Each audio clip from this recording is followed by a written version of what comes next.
वीरेंद्र सहवाग, आपको कितने पैसे चाहिए हमें बताइए, हम क्राउड फंडिंग कर देंगे। आप पहलगाम भूल गए। पैसे के लिए वीरेंद्र सहवाग भूल गए पहलगाम में क्या हुआ था। शेम ऑन सहवाग, मुझे लगता था वो देशभक्त हैं। ये ताने वीरेंद्र सहवाग को दिए जा रहे हैं क्योंकि उन्होंने एशिया कप का ऐड किया है। वही सहवाग जिन्हें मुल्तान का सुल्तान कहा जाता है, जो कभी पाकिस्तानी गेंदबाजों का चूरमा बना दिया करते थे। लोग एशिया कप के बायकॉट की भी बात कर रहे हैं क्योंकि वहां इंडिया पाकिस्तान का मैच होना है। ये बताता है कि भारत में इस वक्त कैसा माहौल है। कुछ ही हफ्ते पहले दोनों देशों की सेनाएं आमने सामने थीं। भारत ने ऑपरेशन सिंदूर शुरू किया और पाकिस्तान के कई ठिकानों को निशाना बनाया। ये कार्रवाई पहलगाम के आतंकी हमलों के बाद हुई, जहां आतंकवादियों ने 26 लोगों को मार डाला था। भारत का आरोप है कि इस हमले में पाकिस्तान का हाथ है। इसके बाद जंग जैसे हालात थे, बातचीत बंद, कारोबार बंद, एयर स्पेस बंद, सिंधु नदी का पानी तक रोकने की बात हो गई। भारत ने तय कर लिया है खून और पानी एक साथ नहीं बहे। और अब वही सरकार पाकिस्तान के खिलाफ क्रिकेट खेलने की परमिशन दे रही है। 14 सितंबर एशिया कप, दुबई में मुकाबला। इस फैसले ने लोगों को चौंका कर रख दिया है। सहवाग के खिलाफ आम लोगों का गुस्सा इसकी एक झलक थी। भारतीय टीम के हेड कोच गौतम गंभीर भी कह चुके हैं कि वो कहीं भी पाकिस्तान के खिलाफ क्रिकेट नहीं खेलना चाहते। अब उन्हीं के लीडरशिप में भारतीय टीम को एशिया कप खेलना है। इंडिया टुडे का एक सर्वे बताता है कि लगभग 70% लोग पाकिस्तान के खिलाफ क्रिकेट नहीं खेलना चाहते, जबकि 75% इसे भारतीय सेना के अपमान के तौर पर देख रहे हैं। तो सवाल उठता है कि भारत आखिर पाकिस्तान के खिलाफ क्रिकेट खेलने पर क्यों राजी हो गया? क्या यह दूरदर्शिता है, क्रिकेट डिप्लोमेसी है, या फिर पैसों का खेल?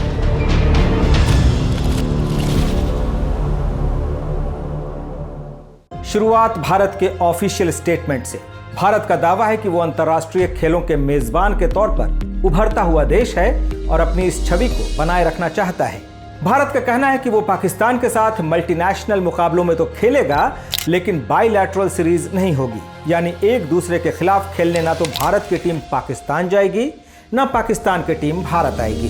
भारत एशिया में खुद को खेलों के बिग ब्रदर के तौर पर प्रोजेक्ट करना चाहता है और दिखाना चाहता है कि छोटे मोटे रीजनल कॉन्फ्लिक्ट्स की वजह से वो अपने बड़े गोल से पीछे नहीं हटेगा। भारत अहमदाबाद में 2036 के ओलंपिक्स और उससे पहले 2030 के कॉमनवेल्थ गेम्स होस्ट करना चाहता है। यहाँ नोट करने लायक बात है कि 2036 के ओलंपिक्स के लिए 2025 में पाकिस्तान से क्रिकेट खेलने का तर्क अटपटा है। ईमानदारी से कहें तो भारत में क्रिकेट के अलावा किसी स्पोर्ट्स का अच्छा इंफ्रास्ट्रक्चर नहीं है। ओलंपिक्स में भारत सिर्फ 2 इंडिविजुअल गोल्ड जीत पाया है, जबकि फुटबॉल वर्ल्ड कप में कभी हिस्सा तक नहीं ले पाया है। 2010 का कॉमनवेल्थ गेम्स भारत ने जरूर होस्ट किया, लेकिन उसे चमक दमक के लिए नहीं बल्कि घोटालों के लिए याद किया जाता है। टेनिस ग्रां प्री या विंटर ओलंपिक्स जैसे इवेंट्स का भारत में कोई स्कोप नहीं। इसने फॉर्मूला 1 ट्रैक जरूर बनाया, लेकिन वो भी 1-2 रेस के बाद राजनीति की भेंट चढ़ गया। और ख्याल रहे कि क्रिकेट का एशिया कप कोई आईसीसी इवेंट नहीं बल्कि एसीसी यानी एशियन क्रिकेट काउंसिल का इवेंट है, एक रीजनल टूर्नामेंट। यानी इसमें शामिल होने की कोई वैसी मजबूरी नहीं जैसी आईसीसी के टूर्नामेंट्स में होती है। यानी अगर ये वजह है एशिया कप में पाकिस्तान से खेलने की, तो ये वजह खोखली लगती है। यहां से चलते हैं दूसरे पॉइंट पर, क्रिकेट डिप्लोमेसी। दोनों देशों ने बार बार क्रिकेट के जरिए बर्फ पिघलाने की कोशिश की है। याद कीजिए 2004 भारत पाकिस्तान के बीच तनाव का दौर, करगिल युद्ध, failed Agra summit, parliament attack, और फिर अचानक वाजपेयी दोस्ती का हाथ बढ़ाते हैं, पाकिस्तान से बात करते हैं। पर जियोपॉलिटिक्स अक्सर ऐसे मामलों में एक शो ऑफ इवेंट की मांग करता है। यहाँ क्रिकेट काम आता है। भारत की टीम पाकिस्तान का दौरा करती है। सुरक्षा एक बड़ा मुद्दा था। टीम को प्रेसिडेंशियल लेवल सिक्योरिटी दी गई, साथ में कोई 20,000 भारतीय क्रिकेट फैंस भी गए। मुल्तान में 13 शतक ठोकने के बाद सहवाग की इमेज लार्जर देन लाइफ बन गई। उन्हें पाकिस्तान के खिलाफ भारत के सबसे खतरनाक खिलाड़ियों में गिना जाने लगा। लेकिन वही सहवाग लौटकर भारत आए तो पाकिस्तानी मेजबानी की तारीफ किए बगैर नहीं रह सके। तो 2003-04 में हम लोग पाकिस्तान गए थे, तो और सेकंड टेस्ट मैच हमारा लाहौर में था। तो पाकिस्तानी सूट्स जो मैंने अपनी मम्मी बहनें बुआओं सबके लिए खरीदे, 30-35 सूट्स लिए। जब पे करने गया तो उसने कहा नहीं आप हमारे मेहमान हैं, हम आपसे पैसे कैसे ले सकते हैं। कि हम लोग जहाँ भी गए पाकिस्तान, पहला जो टूर 17 साल के बाद था 2003-04 का, और कोई भी ऐसी जगह नहीं थी जहाँ हमें प्यार ना मिला। यही हाल आम क्रिकेट फैंस का भी था। बरसों बाद खुली सरहद ने उन्हें एक दूसरे के करीब ला दिया। भारत के उच्चायुक्त ने पाकिस्तान क्रिकेट बोर्ड के उस वक्त के चेयरमैन शहरयार खान से कहा था कि 20,000 भारतीय दर्शक पाकिस्तान गए, अब ये लोग लौटेंगे पाकिस्तान के 20,000 एम्बेसडर्स की तरह, जो पाकिस्तान में मिले सम्मान और प्यार को भारत में बताएंगे। इस सीरीज ने दोनों देशों के बीच न सिर्फ क्रिकेट के दरवाजे खोले बल्कि डिप्लोमेसी भी नॉर्मल कर दी। कारोबारी रिश्ते खोले गए, हवाई स्पेस खुले, कैदियों की रिहाई हुई। ख्याल रहे कि यह चुनावी साल था। राहुल भट्टाचार्य अपनी किताब पंडित्स फ्रॉम पाकिस्तान में लिखते हैं कि उस वक्त के उप प्रधानमंत्री लाल कृष्ण आडवाणी ने सुझाव दिया कि टीम इलेक्शंस के बाद भेजी जाए, क्योंकि अगर भारत पाकिस्तान में हार जाता है तो पब्लिक सेंटिमेंट बीजेपी के खिलाफ चला जाएगा। अजब इत्तेफाक रहा कि भारत टेस्ट और वनडे दोनों सीरीज जीत जाता है, वाजपेयी चुनाव हार जाते हैं। बहरहाल ये पाकिस्तान और भारत के बीच क्रिकेट का गोल्डन पीरियड था। दोनों देशों ने आने वाले 4 सालों में 4 दौरे किए। आगरा समिट से नाकाम रुखसती के बाद परवेज मुशर्रफ का एक और इंडिया टूर हुआ। 2005 में पाकिस्तान की टीम इंडिया आई। मुशर्रफ से जब पूछा गया कि क्या वो मैच देखने जाएंगे तो उन्होंने कहा कि अगर कोई बुलाए तो क्यों नहीं जाएंगे। भारत ने बिना देरी उन्हें बुला भेजा और मुशर्रफ मैच देखने दिल्ली पहुंच गए। इस बीच दोनों देशों की टीमों का एक दूसरे के देशों में खूब स्वागत हुआ। पाकिस्तानी टीम इंडिया आई तो इंजमामुल हक के परिवार वालों ने हरियाणा में अपना पुश्तैनी मकान देखा। उधर इंडिया टीम पाकिस्तान गई तो मुशर्रफ धोनी की तारीफ करते नहीं थकते। May I tell Dhoni that I saw a placard asking you to have a haircut, but if you were to take my opinion,